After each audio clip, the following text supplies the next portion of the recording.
जी, अस्सलाम वालेकुम। जर्मनी के शहर बर्लिन से मैं मावश खान इस वक्त यहाँ मौजूद हूँ आप लोगों के एक और बहुत अहम से सवाल का जवाब देने के लिए।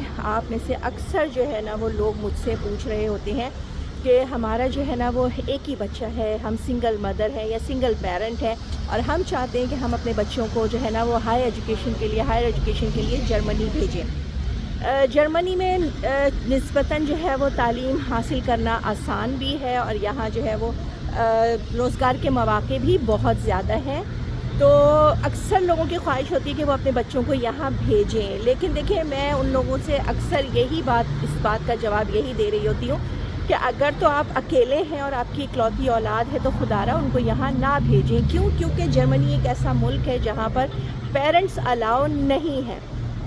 याद रखिएगा, जर्मनी में पेरेंट्स अलाउ नहीं है। आपका एक बच्चा है, आपके 4 बच्चे हैं, 4 क्या आपके 6 बच्चे भी यहाँ आकर जो है ना वो सेटल हो जाएं, लेकिन आप यहाँ नहीं आ सकते। आप सिर्फ हर साल विज़िट वीज़ा पर आ सकते हैं जो कि मैक्सिमम 3 मंथ्स का होता है।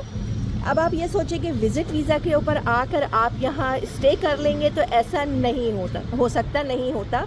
यहाँ के सॉरी टू से हो सकता है आपको मेरे अल्फाज बहुत सख्त लगे, लेकिन यहाँ पे उठा के बाहर फेंकते हैं लोगों को जो इस तरह का काम करते हैं और उसके बाद जो पीछे आने वाले हैं उनको भी रोक दिया जाता है। अगर आज जो है ना वो यूरोपियन कंट्रीज़ में जो है वो क्या कहना चाहिए कि वीज़े के इतने मसाइल हैं, तो इनमें से एक बहुत बड़ी वजह ये है कि हमारे मुल्कों से आने वाले यहाँ आकर जो है वो या तो गायब हो जाते हैं या सियासी पनाह ले लेते हैं और उनकी ख्वाहिश और कोशिश होती है कि वो किसी और मुल्क निकल जाएं जहाँ पे उनके पेपर्स आसानी से बन जाएं।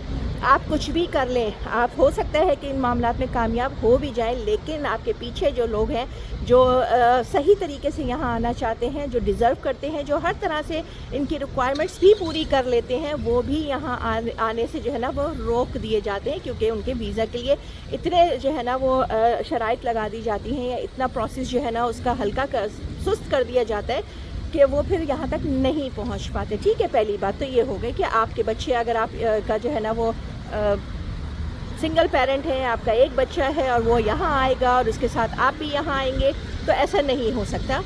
अच्छा, दूसरी बात ये कि जी आपने अभी मुझसे किसी ने सवाल किया कि मेरे बच्चे जो है ना वो यहाँ कुछ स्टडी कर रहे हैं, कुछ यहाँ जॉब कर रहे हैं, तो मैं यहाँ पर जॉब पर आना चाहता हूँ, तो क्या मुझे जॉब मिलेगी? तो देखिए मैं पर्सनल तो मैं आपको इसका जवाब हाँ या ना में नहीं दे सकती, लेकिन हाँ मैंने पिछले दिनों अगर आप मेरा एक पॉडकास्ट देखें जो कि जॉब सर्च वीज़े के हवाले से था, वो अगर आप मेरा जाके देखें तो उसमें हसन साहब ने क्लियरली बताया था कि किस एज तक अगर आप हैं तो आप यहाँ पे आ सकते हैं और उसके बाद अगर आप उस एज लिमिट को क्रॉस कर गए हैं तो उसके बाद आप जो है वो यहाँ ना आएँ तो बेहतर है, क्योंकि फिर आपके लिए मुश्किलात बढ़ सकती हैं।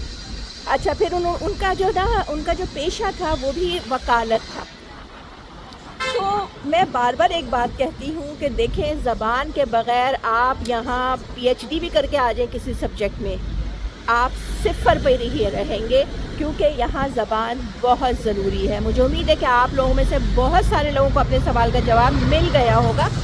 अगर कोई मज़ीद कुछ पूछना हो आप कमेंट बॉक्स में पूछ सकते हैं, इनबॉक्स पूछ सकते हैं। इनबॉक्स में बहुत सारे लोगों को जवाब दे रही होती हैं। कुछ क्वेश्चंस ऐसे होते हैं जो बहुत बड़ी तादाद में मुझसे पूछे जाते हैं, तो मेरी ख्वाहिश और कोशिश ये होती है कि उनको मैं इस तरीके से इज्तिमाई तौर पर जवाब दूँ ताकि सबका फ़ायदा हो सके। तो अपनी बहन को इजाज़त दें। अल्लाह हाफ़िज़, अस्सलाम वालेकुम, खुश रहें और खुशियाँ बाँटें।